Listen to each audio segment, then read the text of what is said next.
So park স্ট্রিটে যে নামি দামি রেস্টুরেন্টে যেই ঘটনাটি ঘটেছে সেটা অলরেডি ভাইরাল হয়েছে এবং আমরা সবাই দেখেছি। কথাটা হচ্ছে যে ঘটনাটা ঘটে যে মাটন স্টেকের জায়গায় মাটন স্টেক অর্ডার করা হয়, সেখানে চলে আসে বিফ স্টেক এবং সেটা অজান্তে তারা খেয়েও ফেলে। এবং তারপর যেটা হয় সাধারণত ওয়েটার ক্ষমা চায়, কিন্তু এটা তো এত ইজি নয় যে ক্ষমা চেয়ে নিল আর ক্ষমা হয়ে গেল, ক্ষমা পেয়ে গেল।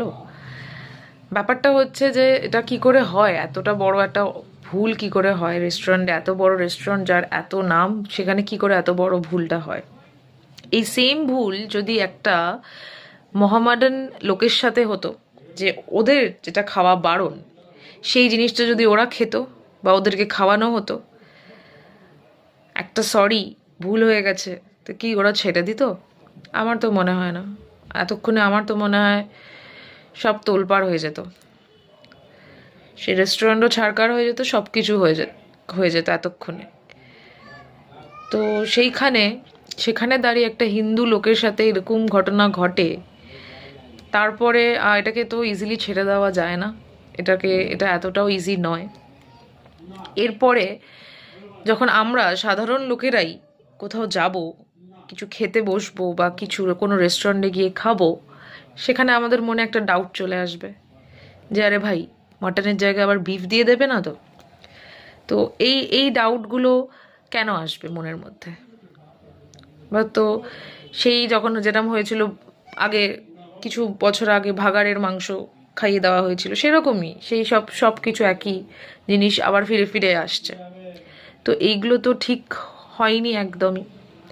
আর উনি যেটা বলেছেন যে একটা ব্রাহ্মণ ছেলেকে বিফ খাইয়ে দেওয়া হয়েছে, তো ব্রাহ্মণ তো উনি ট্যাগ নিয়ে ঘুরে বেড়াননি যে আমি ব্রাহ্মণ।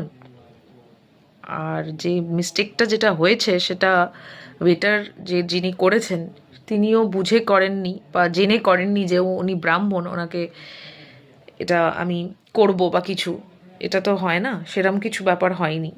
তো ওই ব্রাহ্মণের জিনিসটা ভুল যেটা আমার লেগেছে, যে আমি ব্রাহ্মণ কি করে হয়। তো ওনারা যখন খাচ্ছিল তখন কি বুঝতে পারিনি? আমার তো মনে হয় একটা মাটন আর একটা বিফের তফাৎ খেতে গেলে বোঝা যায়, যখন পিস করা হয়, স্লাইস করা হয় স্টেকটাকে, যখন খাচ্ছিল যখন, তখনই বোঝা উচিত ছিল। তো যাই হোক, তখন বোঝেনি, তো এটাই একটা প্রবলেম, তখন বোঝেনি। কিন্তু আমার মনে হয় what ever has happened is definitely a big